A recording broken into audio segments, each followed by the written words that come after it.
தியானம் செய்ய செய்ய செய்ய நம்முடைய மனமானது பேர் அமைதியை வரும்போது நம்முடைய சிந்தனை ஆற்றல் தேவையில்லாத சிந்தனை ஆற்றல் குறைவுபடுகிறது. தேவையில்லாத சிந்தனை ஆற்றல் ஒருவனுக்கு குறையும் போது அவனுக்கு இயற்கையாகவே தன் உணர்வுடன் வாழக்கூடிய ஞானம் அவனுக்குள்ள பிறக்குது. நம்ம நம்முடைய உடல் சார்ந்த விஷயங்களாக இருந்தாலும் சரி, மனம் சார்ந்த விஷயங்களாக இருந்தாலும் சரி, நம்ம ஒரு எளிமையான கட்டுப்பாட்டுக்குள்ள வந்துருவோம். அனைவருக்கும் அன்பான வணக்கங்கள். ஆன்மீக வாழ்க்கை முறை அல்லது சாதாரணமான ஒரு வாழ்க்கை முறை, இந்த ரெண்டுக்கும் என்ன வேறுபாடு?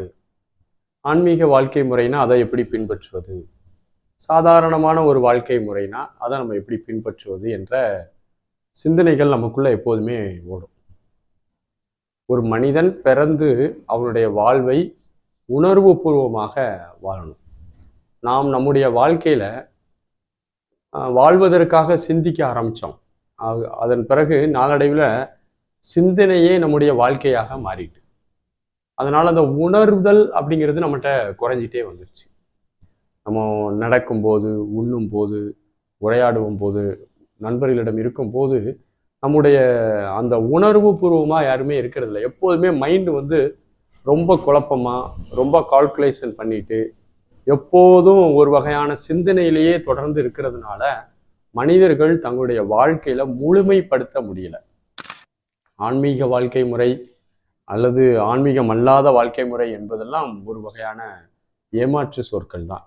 ஒரு மனிதன் தன் அளவில் முழுமையாக வாழ வேண்டும், உணர்வு பூர்வமாக தான் செய்யக்கூடியவற்றில் முழு ஈடுபாட்டோடு இணைந்து வாழ வேண்டும் என்ற ஒரு தன்மை தான் பார்க்கப்படுகிறது. அதனால் நம்ம ஆன்மீக வாழ்க்கை முறை, ஆன்மீகம் இல்லாத வாழ்க்கை முறைக்கெல்லாம் அது எல்லாத்தையும் தூர போட்டுட்டு நம்ம என்ன வேலைக்கு வந்திருக்கோம் அதை முழுமையாக வாழ்கிறோமா, அல்லது வாழ்க்கையை பற்றி சிந்திச்சுக்கிட்டே காலத்தை தள்ளிட்டு போகிறோமா? வெறுமன சிந்தனை மட்டும் வாழ்க்கை அல்ல, உணர்தலோடு இருக்கக்கூடியது தான் வாழ்க்கை. ஒரு உணவை அது உணர்ந்து சாப்பிடும்போது உள்ளது வேற, ஒரு உணவை சிந்தித்துக்கிட்டே இந்த இது அப்படி இருக்கும் இப்படி இருக்கும்னு சிந்திச்சுக்கிட்டே இருக்கிறது வேற. வாழ்க்கையில் நம்ம சிந்திக்க தொடங்கணும் வாழ்வதற்காக. ஆனால் நம்முடைய வாழ்வே முழுமையாக சிந்தனையின் பிடியில் மாட்டியிருக்கிறது. அப்போ நம்ம எப்படி பண்ணுறது? ஒரு மனிதன் முழுமையான ஒரு மனிதனாக தன்னுணர்வோடு இருப்பதற்கான சாத்தியத்தை எப்படி உருவாக்குவது என்ற கேள்வி எல்லா தரப்பு மக்களுக்கும் வேணும். இது பக்தியில் இருக்கிறவன் ஆத்திகம், நாத்திகம், ஆன்மீகம், ஆன்மீகம் அல்ல, நான் கடவுள் நம்பிக்கை இருக்கு, எனக்கு அதெல்லாம் கடவுள் நம்பிக்கை இருக்குது இல்லை, அதெல்லாம் உங்களுடைய பிரச்சனை, அதெல்லாம் தூக்கி தூர போடுங்க. அதெல்லாம் மனதின் கற்பிதம். நாம் பிறந்ததனுடைய நோக்கம் முழுமையாக இந்த பிரபஞ்சத்தோடு ஒத்திசைவாக இருப்பது. அதற்கு முதல்ல நம்ம தியானத்தை தான் நம்ம கையில் எடுக்கணும். தியானம் என்பது தான் மனிதனை ஓரளவு உணர்வுள்ள ஒரு மனிதனாக மாற்றக்கூடிய ஒரு கருவி. ஆரம்பத்தில் சிலர் தியானம் பண்ணி கொஞ்சம் அரைங்குறையமாக பண்ணிட்டு எனக்கு எதுவுமே நடக்கலை அப்படி இப்படின்னு தன்னை குழப்பிக் கொள்வார்கள். எதுவுமே நடக்கவில்லை என்றால் நீங்கள் இன்னும் ஆழமாக தியானம் பண்ணவில்லை.